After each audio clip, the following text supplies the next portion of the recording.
Hello everyone! Welcome back to my YouTube channel. For today's video, yung share ko sa inyo is gagawa tayo ng apple pie. Okay? So here's our apple. So ang gagawin ko muna is ipifill up ko muna siya bago yung ating mga ingredients. So here, we need to cut now. So ito na siya guys. So sa old fashion kasi wala siyang dough. But this my recipe now, I will make a dough for this old fashion. Before I proceed to make a dough, lalagyan muna natin siya ng 1 spoon of juice. This is lemon juice para hindi siya mangitim. So let's proceed to make a dough. I have 2 cups of flour here, 1 teaspoon of salt, 1 egg,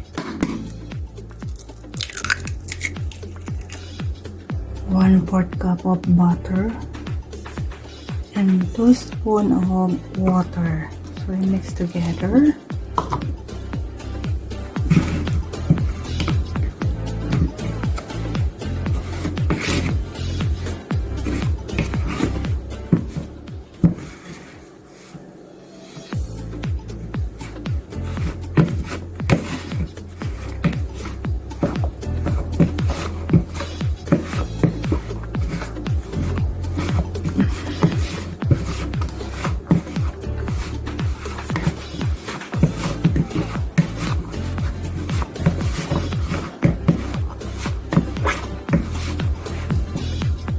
Okay, this is mixed already, so I will put this into 2 molder.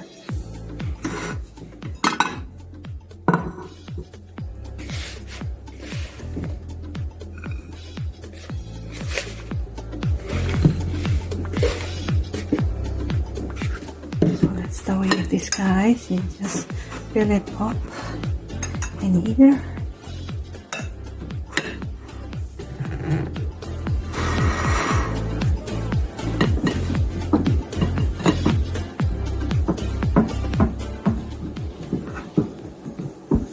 So here we go, guys. It seems like open plum, but this is an old fashioned that I need to we will make today.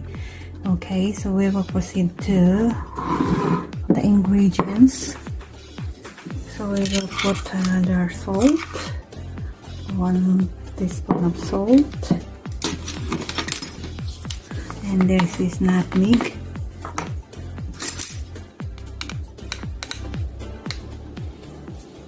Okay, just spread that 1 tablespoon of nutmeg, and 1 teaspoon also of cinnamon. Now what we're going to do is mix it together.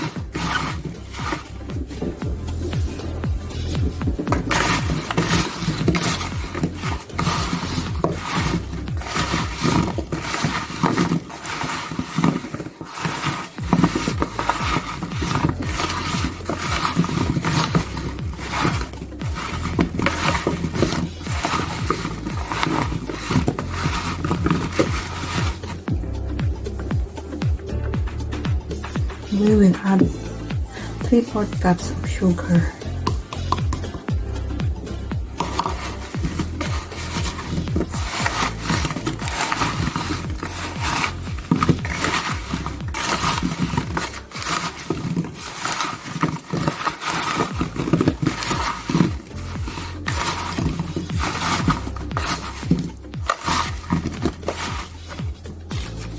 And I have 1 cup of walnut. So spread them together.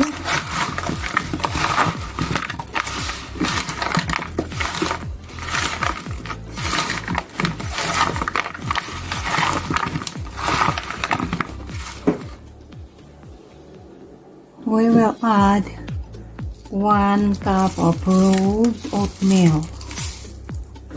We will add 1 1/4. Okay, and put it together and mix it.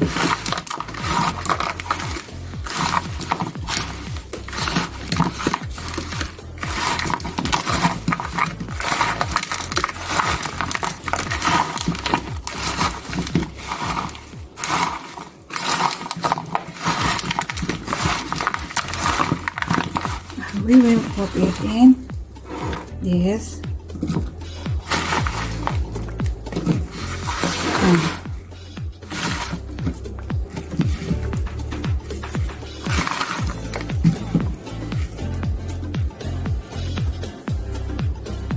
So while we are doing this, naka-preheat na rin yung aking oven ng 375 degrees. Ayan.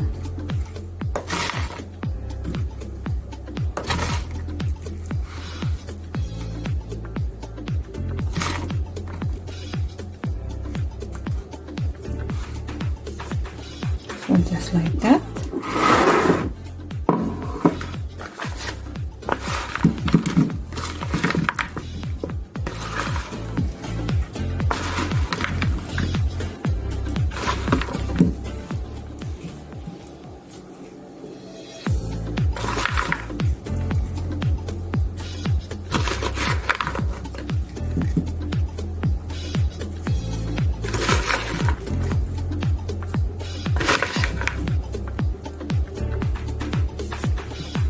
So just in like this, we will add butter on top.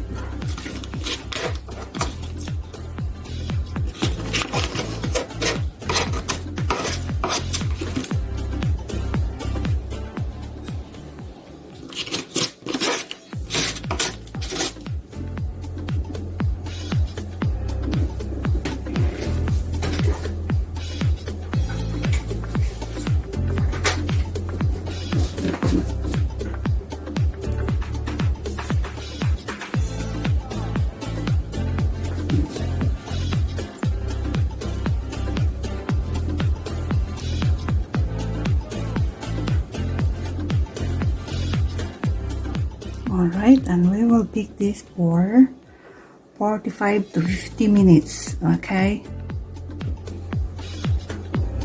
So now, here we go. I put it now. So para hindi siya magano. Lagay ako.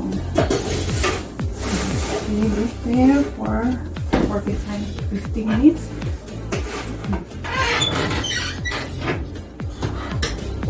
Okay, balikan natin siya after 50 minutes.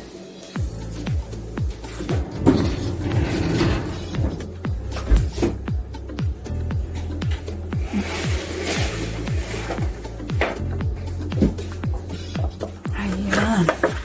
After 40 minutes. No, this is 15 minutes. After 15 minutes, guys. Yeah.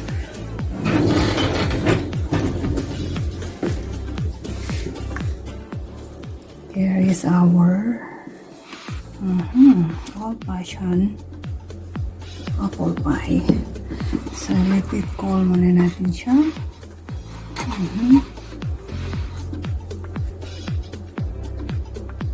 So, nakakuling siya, guys. Ayan, ito na yung ating super yummy.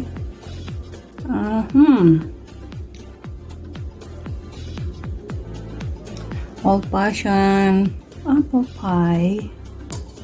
There we go. Oh, so I love it.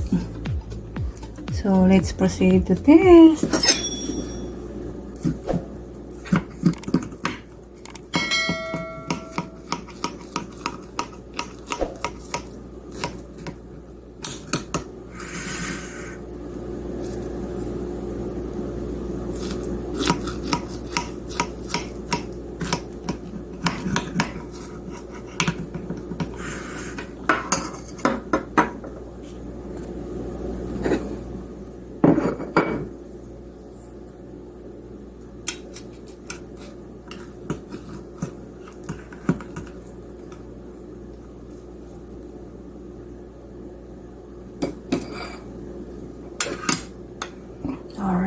guys, ito na yung ating finished product. My gosh. So, let's proceed to taste.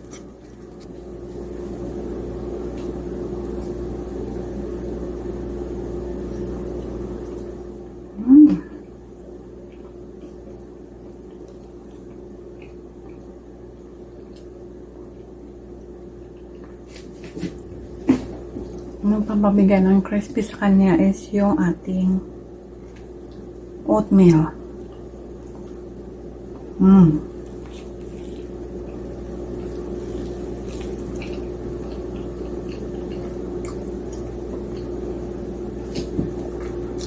Nice.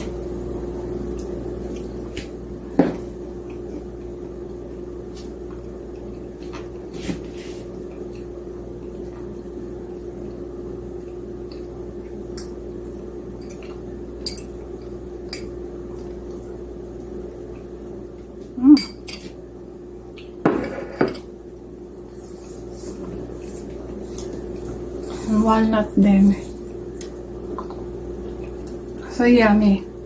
May crunchy din yung ating walnut. Okay, so now may natutunan na naman kayo sa akin. Thank you so much for watching this my vlog. And don't forget to subscribe and push the button all below para magiging updated kayo sa next kong recipe, guys.